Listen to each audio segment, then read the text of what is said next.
تخيل يبقى عندك 14 سنة، تصحى من النوم الساعة 7، تقوم تلبس بسرعة وتقعد تفكر هتعمل ايه في الماتش النهاردة، تنزل تركب اتوبيس النادي وتوصل وانت مركز ولكنك داخل نهائي كاس العالم، تاخد المحاضرة من المدرب وتنزل الملعب تسخن وتبص على الفرقة اللي قصادك وفجأة ايه ده؟ ايه الناس دي وايه الاحجام دي؟ الراجل ده قد انا؟ الدقن دي قد انا؟ هتبتدي تشك في نفسك وتقعد تفكر وانا لسه بحلم ولا ايه، لغاية ما تكبر تفهم ان الناشئين في مصر مليانة تزوير وتسنين، ودي حلقة النهاردة. طب مبدئيا كده ايه كلمة تسنين دي اصلا؟ كلمة تسنين في الكورة معناها تزوير عمر اللاعب، يعني النادي او اللاعب بيغيروا في الاوراق الرسمية زي شهادة الميلاد عشان اللاعب يلعب في سن اصغر من سنه الحقيقي. كمثال يعني تخيل كده ان انت عندك 20 سنة فبتروح تزور شهادة الميلاد وتقول ان انت عندك 17 سنة فبتعرف تلعب معاه فرق الناشئين والشباب، وده بيديك ميزة عن بقية اللعيبة اللي هم فعلا في نفس السن. عاوز تعرف ازاي بيتم تزوير الناشئين في الانديه المصريه؟ هبتدي لك بالطرق الوديه ودي اغلبها كده معروف. اول طريقه انك تنتهز شخصيه حد، مثلا يا سيدي اخوك الصغير، بس الطريقه دي وقفت دلوقتي عشان الانديه بقت تطلب ورقه اسمها الكود العائلي بيبان فيها اهلك وسنهم، فظهر حل تاني ان انت تموت نفسك. تموت نفسي؟ انت بتقول ايه يا كابتن؟ انت بتقول ايه يا عم؟ افهم، هتموت نفسك كده وكده يعني. كده وكده ازاي يعني؟ انا مش فاهم حاجه يا كابتن. يا عم اسمع مني، كده وكده يعني موضوع باختصار انك هتطلع على نفسك شهاده وفاه وتلعب باسم اخوك الصغير بس يا سيدي، ولا من شاف ولا من دري، والطريقه دي اتقفش بيها ناس كتير قوي. لعيب ده مواليد 93 طلع شهاده وفاه لنفسه. شهاده كابتن علاء نبيل هنا كان طالع على قناه النادي الاهلي وبيحكي ان هو قفش ناشئ مزور 6 سنين. المهم ان الناشئ ده طلع لنفسه شهاده وفاه ودفن نفسه وراح قدم في النادي بشهاده اخوه الاصغر منه ب6 سنين. انت عارف يعني ايه 6 سنين؟ يعني كان في لعيب عنده 18 سنه بيلعب مع عيال صغيره عندها 12 سنه. انت متخيل الفرق؟ تعال اقول لك ازاي في واحد ميت صحي ونزل راح صور شهاده ميلاد لناشئ في الزمالك. تعال. سنة 2018 كابتن علاء نبيل كان رئيس قطاع الناشئين في المقاولين ساعتها، كان طالع لقاء مع ابراهيم فايق وبيقول ان هو كان قاعد في مكتبه وجاله واحد بيقول له فلان الفلاني اللي بيلعب في الزمالك مزور. راح بعت اداري من عنده يحقق في الموضوع، جاله بعد يومين قال له موضوع كبير قوي وفيه لعب. لعبوها اولاد الصرمه. راح الكابتن مطلع خطاب لاتحاد الكوره ان في حاله تزوير. ايه بقى هي حاله التزوير؟ الكابتن بيقول ان هو شاف شهاده الميلاد بتاعه الناشئ ده ولقاها شهر 1 يوم 1، وده على كلامه اول ما بتلاقي التاريخ ده تعرف ان فيه لعب. 1/1/99 اول ما تعرف 1/1/99 تعرف الموضوع فيه لعب. المهم ان هو لقى التاريخ يوم 1/1، بعدها لقى ان رقم الكيد بتاعه 5. خليك فاكر الرقم ده كويس. يطلع ايه رقم الكيد ده يا كابتن؟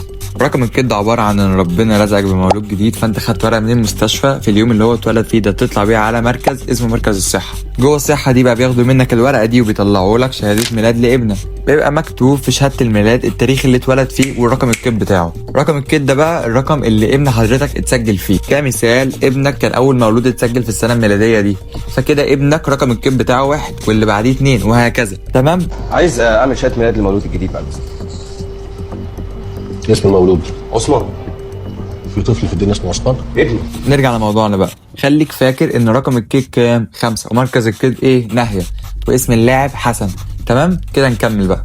المهم يا سيدي ان اصلا اللي ضرب له شهاده الميلاد ده شكله كان مستبح. انت كده عامل له شهاده الميلاد يوم الجمعه، وزي ما انتوا عارفين 90% من المصالح الحكوميه يوم الجمعه كده كده بتبقى قافله. مش شرط يا كابتن، ما ساعات عادي بيبقى في سجلات معينه فاتحه يوم الجمعه. عندك حق والله، بس كابتن علاء قال ان الكلام ده من 11 سنه، ما كانش القرار ده لسه نزل، وعامه القرار ده لغايه دلوقتي لسه ما اتطبقش في ناهيه. جينا قلنا 1/1/99 طلع يوم جمعه. المهم كابتن علاء راح جاب الشهاده الاصليه اللي كان فيها الرقم الكيد 5، وطلع اسمه ايه بقى؟ طلع اسمه محمود عبد الصمد عكاشه، وكمان كان بتسجل يوم 2/1 اللي هو يوم السبت. مش بس كده، فاكر الكيد العائلي اللي قلت لك عليه في اول الحلقه؟ الكيد ده بيتسجل فيه الابناء بالترتيب من الاكبر للاصغر، فالكيد العائلي بتاع حسن ده كان فيه ايه بقى؟ اذا كان عبد الله 2002 واحمد 94 ازاي بتيجي دي قبل دي؟ المهم عشان تطلع شهاده ميلاد لازم حد من اهلك يطلعها لك لو انت تحت السن. تخيل بقى مين اللي طلعها له؟ اللي طلع له شهاده الميلاد بقى كان اخوه متوفي. انت شكلك كده موضوع لحس زواجك يا كابتن. يا عم اهدى عليا، اسمع كده. يعني مين اللي راح ادى الورقه عشان يطلع شهاده ميلاد؟ محمد سعد اللي هو الايه؟ المتوفي الله يرحمه. المهم الكابتن بيكمل وبيقول ان هو اخوه مات سنه 2012 يا حول الله يا رب، يا حول الله يا رب. وبطريقه ما راح طلع له شهاده ميلاد. المتوفي صحي راح استاذن ساعه راح ورجع. بتكلم بجد والله ما بهزرش. كده خلاص يا معلم، رسمي نظمي حسن ده مزور. المهم ان النيابه دخلت في الموضوع واثبتت حاله التزوير وتوقف من ممارسه النشاط. بس انا بقى اللي نفسي افهمه هو كل ده ليه؟ ما اللاعب ده هيكبر وهيلعب فيرست تيم وموهبته الحقيقيه فعلا هتبان ومش هيكمل كوره. يا جدعان افهموني، قلت لكم مليون مرة أنا ما ينفعش أبقى مجرم. إيه؟ هحاول. اكيد في طرق تانية زي مثلا انك تلعب في نادي انت اصلا مش في القائمه بتاعته بكارنيه حد من الفريق نفسه. هي دي اصلا اسهل طريقه فيهم، انت بس بتحفظ الكارنيه عشان لو الحكم سالك فيه، الحكم بيبص في الكارنيه بيلاقي صوره عيل صغير، فما بيبقاش قصاده غير ان هو يساله في معلوماته الشخصيه زي اسمه ايه وسنه كام وساكن فين. وده طبعا غير الحكام اللي بتقبض واي ناشئ عارف الكلام ده كويس، وغيره وغيره وغيره وغيره. لو قعدت من هنا لبكره مش هخلص من كتر الطرق. بس اكيد دي حالات محدوده قوي يا كابتن. بالعكس والله معظم الانديه دلوقتي بقى فيها لعيبه مسننه ومزوره والكباتن والاداره عارفه وساكته. ما اصل بص الموضوع بيمشي ازاي، انت لو ما كسبتش هتتشال فقشطه يعني، طالما اللعيب ده هيكسبني فهسيبه، والدنيا تحت بتبقى كده كده ماشيه بزراميط يعني وكلنا عارفين. لغة المدرب بقى انت لو ما خدتش البطولة هتمشي. فالمدرب بيعمل اي حاجة. ده غير ان الكابتن الكويس لو جه وفكر وقال انا هعمل عكسهم إيه اللي هيحصل له؟ هيخسر كله. ما اصلا العدل من الاول مش موجود، كله بيعمل كده، هتبقى انت المختلف يعني؟ اكيد هتبقى انت خسران. انت عارف الموضوع وصل لغاية فين؟ وجد انه في 7 لاعبين من قوام منتخب 2008 اعمارهم غير حقيقيه. سنة 2024 كان في بطولة للشباب مواليد 2008 اسمها بطولة شمال أفريقيا، حاجة كده زي تصفيات أفريقيا. المهم لازم عشان نشارك في البطولة دي نعمل حاجة اسمها كشف أسورة. كشف الأسورة دي إشاعة بتتعمل على جزء معين من إيدك فبيظهر سنك على حسب التئام العظم عندك، نظام بتمشي عليه أوروبا كلها. المهم المنتخب عمل التحاليل دي، 7 لاعبين من المنتخب طلعوا فوق السن قبل البطولة بشهر واحد بس. لو عاوز تعرف عملوا ايه في البطولة كمل الحلقة.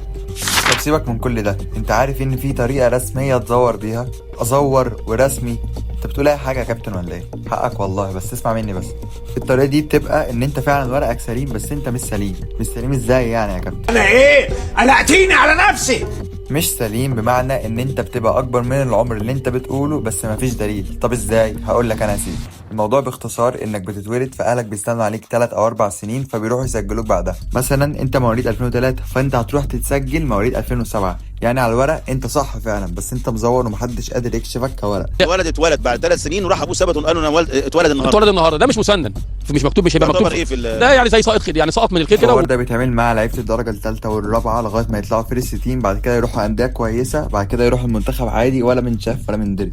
عاوز تعرف الموضوع سهل ازاي؟ عاوز تلعب في نادي كبير بس سنك كبر؟ سهله يا عم، انا عندي الحل. هات 15000 جنيه وتعالى بسرعه نطلع على فكيهه في الماريوتيه بيطلع شهادات ميلاد مزوره. يا جدعان الموضوع مضحك لدرجه ان الناس كلها عارفه مين اللي بيزور وبيزور فين وسايبينهم. هفهمك. مجلة روزي يوسف عاملة مقال كاتبة فيه إن في شخص في الهرم اسمه فكيهة ده بقى بيضرب شهادة الميلاد للناشئين وبياخد منهم كام؟ 15000 جنيه مقابل الشهادة الواحدة.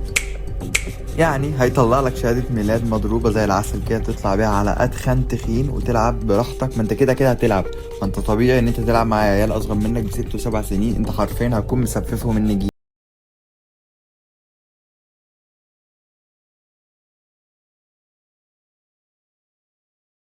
المنتخب اللي حكيت لك عليها من شويه، كابتن احمد الكاسي الراجل الطيب المحترم هو المدير الفني للمنتخب. عشان الكابتن راجل سالك وفاهم هو بيعمل ايه في المنتخب فاز بالبطوله. صحيح احنا خسرنا اول ماتش من المنتخب بنتيجه تقيله، الياس بالمختار يجيب الهدف الخامس، بس كابتن احمد الكاس عشان هو قد المسؤوليه طلع وقال ان النتيجه بسببه. معايا لعيبه محترمه ولاعيبه كويسه وانا بتحمل المسؤوليه، مش زي مدربين تانيين بيطلعوا كل يوم في الاعلام.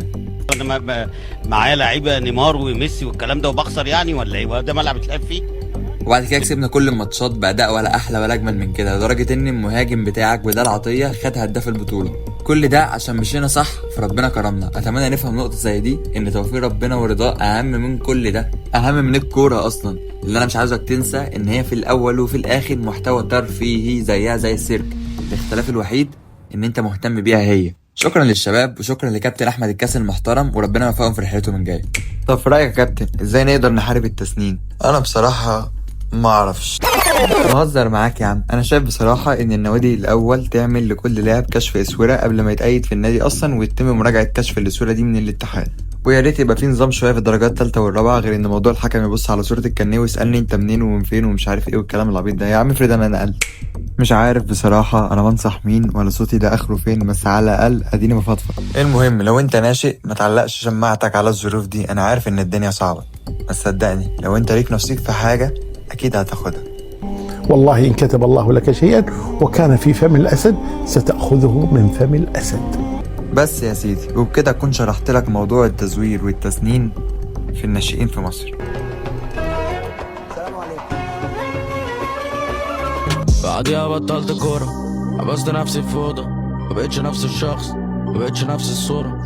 المهم انا لسه بادئ في اليوتيوب، لو الفيديو عجبك متنساش تعمل لنا سبسكرايب وفولو على انستا وفولو على التيك توك، وتعالى على الفيسبوك عشان في حاجات هتعجبك.